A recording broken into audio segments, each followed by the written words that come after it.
فرض ہوتا ہے؟ مرد پہ حج فرض ہوتا ہے جب وہ صاحب استطاعت ہو جائے. سورہ ال عمران میں ہے نا, جو کوئی بھی استطاعت رکھتا ہے اللہ کی راہ میں سفر کرنے کی تو وہ یعنی سفر اختیار کرے. اور استطاعت سے مراد ہے کہ آنے جانے کا خرچہ, وہاں رہنے کا خرچہ, اور پیچھے اتنے دنوں کے لیے گھر والوں کا بھی خرچہ. اور اس میں آپ ادھار اٹھا کے بھی حج کر سکتے ہیں اگر آپ کو یہ یقین ہو کہ آپ ادھار اتار لیں گے. ظاہر ہے ہم لوگ بھی کمیٹیاں ڈال کے جاتے ہیں. مجھے بتائیں گے جو آج کل 4, 4.5, 5 لاکھ روپے قیمت ہے, یہ تو ہم پوری زندگی جب جوڑتے رہیں گے, جب اتنا جوڑیں گے تو حج 7 لاکھ کا ہو چکا ہوگا. ٹھیک ہے, تو پھر ظاہر لوگ کیا کرتے ہیں, کمیٹیاں ڈالتے ہیں, اور کمیٹیاں ادھار ہی تو ہوتا ہے نا. آپ شروع کی کمیٹیاں اٹھا لیتے ہیں, بعد میں آ کے ادھار آپ اتارتے رہتے ہیں. استطاعت تو آپ کے اندر ہوتی ہے لیکن یکمشت کی استطاعت نہیں ہو رہی ہوتی ہے, تو اس لیے اس طرح آپ حج یعنی کر لیں. مرد کے لیے تو یہ ہے کہ وہ یہ کر لے. عورت کے لیے یہ ساری چیزیں, لیکن اس میں کریٹیکل ایشو جو ہے وہ محرم کا ایشو ہے, کیونکہ بخاری اور مسلم میں حدیث ہے کہ جو عورت اللہ اور یوم آخرت پہ ایمان رکھتی ہے اس کے لیے حلال نہیں ہے کہ وہ 3 دن اور 3 رات کا سفر بغیر محرم کے کرے. پھر آپ علیہ السلام نے 7 محرم رشتے گنوائے کہ اپنا شوہر, بیٹا اور باپ یا بھائی, یعنی مرد کوئی ساتھ جائے گا. اور ایک طریق جو ہے بخاری اور مسلم میں, اس میں الفاظ ہیں کہ 1 دن اور 1 رات کا سفر نہیں کر سکتی. اور ایک طریق میں آتا ہے کہ نبی علیہ السلام نے جب یہ فرمایا نا کہ کوئی عورت سفر نہیں کر سکتی بغیر محرم کے, تو ایک صحابی نے کہا یا رسول اللہ میں نے تو جہاد میں اپنا نام لکھوایا ہوا ہے اور میری بیوی حج کا ارادہ رکھتی ہے, تو آپ نے فرمایا کہ تم جہاد پہ نہ جاؤ, اپنی بیوی کے ساتھ جا کے حج کرو تاکہ وہ بغیر محرم کے سفر نہ کرے. تو یہ یعنی محرم والا کریٹیکل ایشو ہے اس حوالے سے. اور ظاہر ہے یہ بھی سیکس ڈسپلن کو مینٹین کرنے کے لیے, ظاہر ہے اتنا لمبا سفر ہے, اتنی دور آپ جا رہے ہیں, تو محرم کا اہتمام کرنا چاہیے. البتہ ایک ایکسیپشن اس میں ہے, بخاری مسلم کی یہ حدیث جب جامعہ ترمذی میں آتی ہے نا کہ کوئی عورت جو اللہ اور یوم آخرت پہ ایمان رکھتی ہے وہ بغیر محرم کے 3 دن اور 3 رات کا سفر نہیں کر سکتی, تو اس کے ساتھ امام ترمذی نے نا ایک بحث کی ہے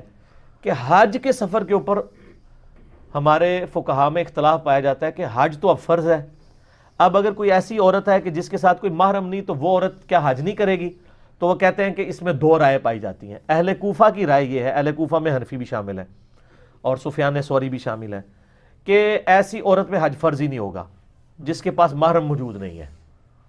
کیونکہ محرم تو شرط تھی, تو وہ اس پہ حج فرض ہی نہیں ہوگا جب تک محرم نہ ہو. جبکہ امام شافعی اور امام مالک, احمد بن حنبل, ان کا موقف یہ ہے کہ ایسی عورت جو ہے وہ اگر 2 شرائط پائی جاتی ہوں کہ حالت امن ہو نمبر 1, اور نمبر 2 قافلے کی شکل ہو, یعنی وہ انڈیویجولی کسی غیر محرم مرد کے ساتھ نہ ہو, ایک قافلہ ہو, ایک کوئی میاں بیوی جا رہے ہیں, 2-4 خاوند ہیں اور ان کے ساتھ کسی کی بیوی ہے, کسی کی بہن ہے, اس میں بھی یہ بھی ایک بڑھیا اٹیچ ہو جاتی ہے. تو اس طرح وہ اگر سفر اختیار کرتی ہے تو وہ حج کر سکتی ہے. اور اس میں نے ایک چیز ایڈ کی ہے کہ وہ عورت جوان عورت نہیں ہونی چاہیے, کیونکہ ظاہر ہے پھر تو خود وہ ایک فتنہ بن جائے گی. 50+ اگر وہ عورت ہے جس کے پیریڈز وغیرہ آنا بند ہو چکے ہیں, لیکن وہ واقعی یعنی وہ 50+ ہو, بعض 50+ بھی جو ہے وہ 20+ بنی ہوئی ہیں, ان کی نہیں بات ہو رہی, تو وہ اگر سفر کر لیتی ہے حالت امن میں اور قافلے کی شکل میں, تو اس کا جواز اس کے تحت یعنی فقہاء نے اجازت دی ہے. امام ترمذی نے اس کی دلیل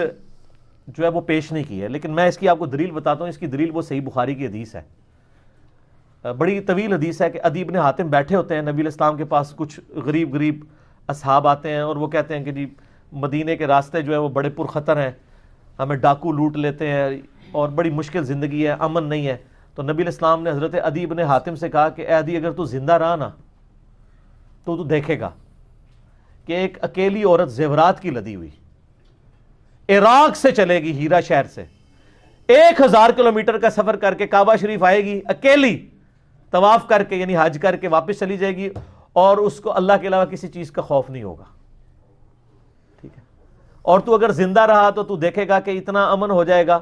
اور پھر مسلمانوں کی یہ جو غربت دیکھ رہے ہیں یہ ایسی دور ہوگی کہ لوگ سونا اٹھائے پھریں گے, ان کو کوئی غریب آدمی نہیں ملے گا. اور حضرت عدی بن حاتم کہتے ہیں میں نے اپنی زندگی میں ان بشارتوں میں سے 2-3 تو پا لی ہیں, جن میں سے ایک یہ ہے کہ میں نے ایسی عورت دیکھی ہے جو اکیلی حج کے لیے آئی تھی، اور اگر تم لوگ زندہ رہے تو تم وہ باقی لمحات بھی دیکھو گے کہ زکوٰۃ لینے والا کوئی نہیں ہوگا، اور وہ دور آیا عمر بن عبدالعزیز کا. ٹھیک ہے، اس حدیث سے پتہ چلا کہ نبی علیہ السلام فرمایا اکیلی عورت نکلے گی اور راستے پر امن ہوں گے. اس سے اکیلی عورت کا حج کرنا ثابت ہو گیا، ورنہ تو نبی علیہ السلام اس کو کنڈیم کرتے کہ کیوں نکلی ہے بغیر محرم کے. یہ حدیث ثبوت ہے کہ امام شافعی اور امام مالک کا موقف مضبوط ہے کہ اگر حالت امن ہو اور قافلے کی شکل میں تو اس سے بہتر ہو جائے گا. لہٰذا آج کل ہمارے جو یہ بینکوں کے اندر وہ جعلی قسم کے بھی محرم لکھوا دیتے ہیں نا، یہ سعودی حکومت کو اب چاہیے کہ وہ، ان کو پتہ تو ہے نہیں یہاں پہ لوگ بغیر محرم کے سفر کر رہے ہوتے ہیں اور وہ جعلی محرم بنا دیتے ہیں کیونکہ انہوں نے کاغذوں کی وہ پیٹ بھرنے ہوتے ہیں. تو سعودی حکومت خود تھوڑے سے ٹالرنس دکھائے نا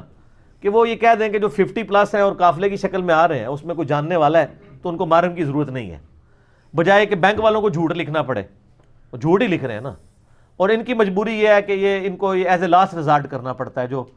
یعنی ایک جس کو کہتے ہیں نا قرآن پاک میں آیا نا کہ جب زندگی موت کی کشمکش بن جاتی ہے تو حرام بھی آپ کھا سکتے ہیں، تقیہ بھی کر سکتے ہیں،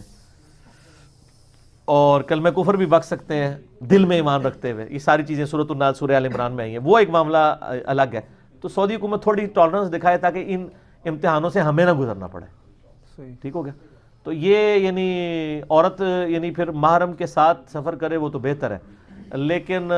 بغیر محرم کے سفر اگر کرتی ہے تو قافلے کی فارم میں اور جو ہے وہ امن کی حالت میں، اور ہماری یہ حالتیں امن ہی کی حالتیں چل رہی ہوتی ہیں. ٹھیک ہو گیا جی؟